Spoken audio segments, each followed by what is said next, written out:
Hi, my name is Prakash. I'm from Chanakya National University, and in this video we'll be talking about live-in relationships and the different landmark judgments that have given it legitimacy throughout the years in India. Firstly, let's understand what live-in relationship means. Live-in relationship, according to the legal judgments, does not include the relationships that are quote-unquote walk-in and walk-out relationships. It's the kind of relationship in which partners are allowed to live together with no strings or no legal strings, where a legitimate marriage has not taken place according to the law and according to the customs. In these cases, the partners and the child born through that relationship, they actually have faced a lot of legal indiscrepancies where they have, like for example, if a child has born in this kind of a relationship, then their legitimacy, the right of those child according to certain laws were very uncertain and did not have any legal background or any legal case. But in certain cases that I'll be talking about in this video, those legal rights have been given to the partners and to the child in this kind of a relationship. First of all, marriage is something which is very sacred and has been given from the starting from our Vedic laws to our current common laws, and there are certain legal backgrounds that a marriage has and that live-in relationships do not have. But in this modern era in India, we have realized the system of live-in relationships and how it is extremely valid, and people should have the freedom to be in live-in relationships along with having the rights. So, for example, maintenance under Section 125 of CRPC is something that a wife can avail if she has been neglected and deserted by her husband. But for that, you need to be in a valid marriage with that man. The partners are supposed to be in a valid marriage. But if that happens in a live-in relationship where the partner is dependent on their partner for financial support, and their male partner walks out on them, hence neglecting them, they can ask for additional maintenance in that case, and this has been given due to the power of Domestic Violence Act 2005. Certain landmark cases that we can look into when we talk about live-in relationships are, firstly, Badri Prasad versus Director of Consolidation 1978.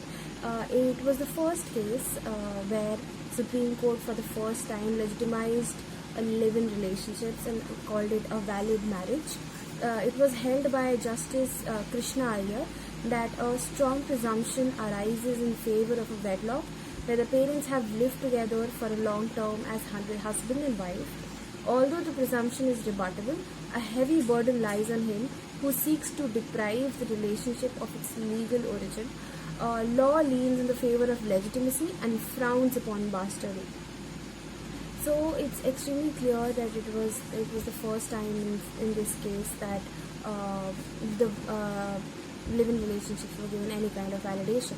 Secondly, second case is Tulsa and others versus Durgati and others 2008. In this, the Supreme Court provided legal status to a child being born in a live-in relationship, and it has held that one of the crucial preconditions of a child born from live-in relationship to not be treated as illegitimate and should not be treated as a bastard in the eyes of the law, and should have all the rights that any child would have, all the rights of birth. The second case that we can talk about is Dr. Velluswamy versus D. Pattachemal 2010. The judgment determined certain prerequisites for a live-in relationship to be considered valid. Now, like I said in the starting of the video, any relationship, for example, a walk-in, walk-out relationship, cannot be called a live-in relationship on the eyes of the law. the ingredients that need to be fulfilled to call a relationship a live-in relationship or valid live-in relationships.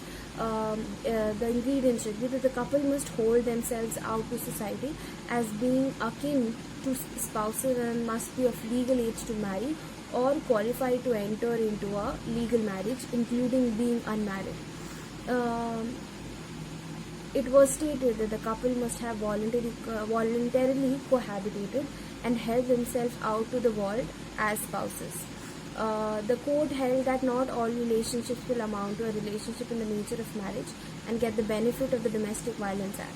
It further clarified that if a man keeps women as a servant and maintains her financially and uses mainly for sexual purposes, such a relationship will not be considered as marriage in the court of law.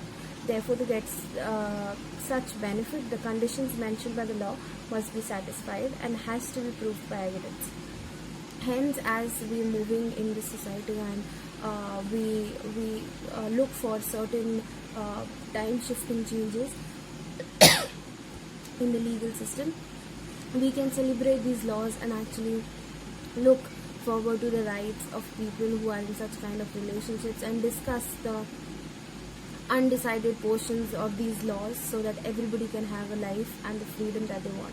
Thank you.